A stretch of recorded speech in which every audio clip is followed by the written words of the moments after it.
Newtonian mechanics থেকে তোমরা যদি একটু প্রিভিয়াস ইয়ারের কোয়েশ্চেনগুলো খুলো দেখবা তিনটা টপিক থেকে কোয়েশ্চেন খুব বেশি আসে। একটা হচ্ছে ঘর্ষণ, একটা হচ্ছে সুতার টান এবং আরেকটা হচ্ছে এই রোড ব্যাংকিং। এই রোড ব্যাংকিং থেকে প্রচুর প্রশ্ন আসে। ইনফ্যাক্ট আমি যেই বছর এইচএসসি পরীক্ষা দিয়েছিলাম ওই বছর 2018 সালের যে এইচএসসি পরীক্ষা সেইটার কোয়েশ্চেনও রোড ব্যাংকিং থেকে আসছিল। ওকে, সো রোড ব্যাংকিং খুব গুরুত্বপূর্ণ। দেখেন প্রশ্ন কি করছে, মনোযোগ দিয়ে শুনেন। একটা রেল লাইনের বাঁকের ব্যাসার্ধ হচ্ছে 500 মিটার, তার মানে আমাদেরকে আর এর ভ্যালু দিয়ে দিয়েছে, সেটা কত 500 মিটার। রেল লাইনের পাত দ্বয়ের মধ্যবর্তী দূরত্ব হচ্ছে 1 মিটার, তার মানে দুইটা সাইডের যে মধ্যবর্তী দূরত্ব মানে কি রাস্তার প্রস্থ সেটা দেওয়া আছে কত 1 মিটার। ওকে, দেন বলছে ঘন্টায় 54 কিলোমিটার বেগে চলন্ত গাড়ির ক্ষেত্রে প্রয়োজনীয় ব্যাংকিং এর জন্য বাইরের লাইনের পাতকে ভেতরের লাইনের পাত অপেক্ষা কতটুকু উঁচা করতে হবে। দেখো তোমাকে রেলের যে বেগটা সেটাও দিয়ে দিছে কত 54 কিলোমিটার পার আওয়ার। ঘন্টায় 54 কিলোমিটার মানে কি 54 কিলোমিটার পার আওয়ার। এখন এটাকে নেওয়া লাগবে মিটার পার সেকেন্ডে। কিলোমিটার পার আওয়ার থেকে মিটার পার সেকেন্ডে কেমনে নেয় 3.6 দিয়ে ভাগ করা লাগবে। কি করা লাগবে 54 ডিভাইডেড বাই 3.6 এত meter per second, most probably 15 আসবে। ঠিক আছে 15 মিটার পার সেকেন্ড। স্টিল তারাও একটু ক্যালকুলেট করেই নেই, মনে হচ্ছে আর কি 54 divided by 15 meter per second. Okay, so এটা হচ্ছে আমাদের রেলের বেগ। প্রশ্নটা কি করছে দেখো, আমাদের এরকম একটা রেলের বাঁক আছে। ওকে, তোমাকে বলছে এই যে বাঁকটা এটা যে বৃত্তাকার পথের অংশ সেটার ব্যাসার্ধ হচ্ছে ওই যে ওই 500 মিটার। ঠিক আছে, এই সাইডের পাত আর ওই সাইডের পাত এই দুইটার মধ্যবর্তী দূরত্ব হচ্ছে 1 মিটার, মানে এই যে ডিসটেন্সটা এটা হচ্ছে কত 1 মিটার। প্রশ্ন করা হয়েছে একটা রেল যদি এত বেগে সেফলি ঘুরতে চায় তাহলে বাইরের সাইডের পাতটাকে ভিতরের সাইডের পাতের চেয়ে কতটুকু উঁচা করতে হবে। অবশ্যই তোমার ব্যাংকিং করা লাগবে তাই না। সো এই হবে হচ্ছে সিনারিও, এই হচ্ছে ডি। ওকে, ব্যাংকিং কোণ হচ্ছে থিটা এবং এই যে এইটা হচ্ছে এইচ। যে বাইরের পাতটাকে আমরা ভিতরের পাত থেকে কতটুকু উঁচা করতেছি সেটাই তো আমাদের এইচ, তাই না। ওকে, সো আমরা প্রথমে যেটা করব আমরা বের করব ট্যান থিটার মান। দেখো ট্যান থিটা সমান কি ভি স্কোয়ার্ড বাই আর জি। ফ্রিকশনের ব্যাপারে তো কিছু বলে নাই, তার মানে স্মুথ রোড, তাহলে ট্যান থিটা কি হবে ভি স্কোয়ার্ড বাই আর জির সমান হবে। খেয়াল করেন এখানে ভি এর মান কত কোয়েশ্চেনে দেওয়াই আছে 15, তার উপর স্কোয়ার। আর এর মান কত 500। ঠিক আছে, এবং জি এর মান কত 9.8, তাহলে উপরে হবে 225, নিচে হবে 500 ইন্টু 9.8। এখান থেকে আমরা প্রথমে ট্যান থিটার মানটা বের করব।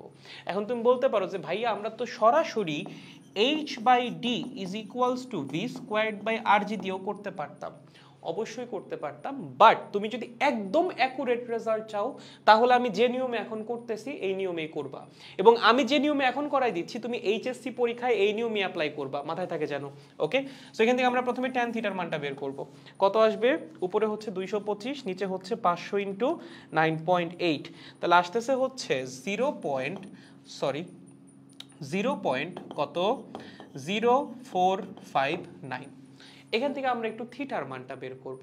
কেমনে, ট্যান থিটা সমান এত, তাহলে ট্যান ইনভার্স করে দাও, শিফট দিয়ে ট্যান ভিতরে বসবে কত এই যে এইটা, কত আসে থিটার মান আসতেছে হচ্ছে 2.63 ডিগ্রি।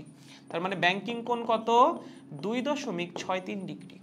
থিটার মান যদি 2.63 হয় তাহলে সাইন থিটার মান কত হবে, সাইন থিটার মান হবে হচ্ছে সাইন 2.63।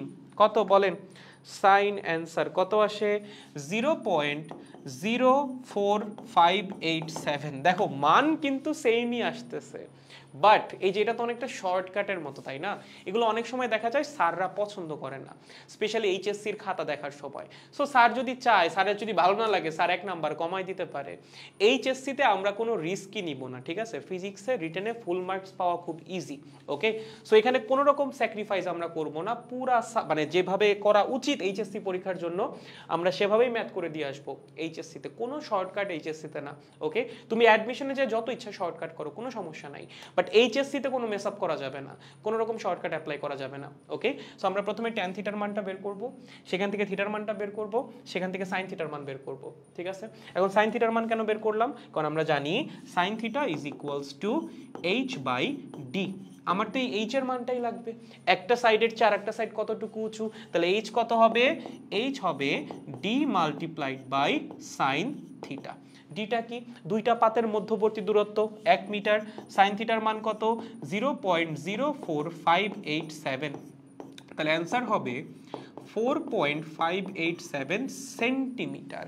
তার মানে ভিতরের সাইডের চেয়ে বাইরের সাইডের যে পাতটা সেটা 4.587 সেন্টিমিটার উঁচু করতে হবে, তাহলেই আমাদের যে রেলগাড়ি সেটা 15 মিটার পার সেকেন্ড বেগে নিরাপদে বাগ ঘুরতে পারবে। বুঝছো? সো এই টাইপের ম্যাথ খুবই কমন, এইচএসসি তে এই টাইপের ম্যাথ প্রচুর আসে, খুবই খুবই খুবই কমন। তো এই টাইপের ম্যাথ আসলে আমরা প্রথমে ট্যান থিটাটা বের করে নিব, সেখান থেকে আমরা থিটা বের করব, সেখান থেকে সাইন থিটা বের করব, sine theta is equals to H by D, সেখান থেকে আমরা এইচ বের করে আনবো। ঠিক আছে, সবাই বুঝতে পারছি, কনফিউশন থাকার কথা না। আর যদি একবারে করতাম সেক্ষেত্রে হচ্ছে H by D is equals to V squared by R G, তাহলে এইচ হইতো V squared by R G into D, result same আসতো, কোনো ডিফারেন্স আসতো না, হয়তো বা পয়েন্ট সামথিং ডিফারেন্স আসতে পারতো। বাট ওই যে স্যাররা যদি নিয়ম পছন্দ না করে, যদি নাম্বার কাইটা দেয়, এই রিস্ক নেওয়ার দরকার নেই। এইচএসসি পরীক্ষায়, এইচএসসিতে পুরো ম্যাথটাই আমরা করব, কোনো শর্টকাট না। ঠিক আছে।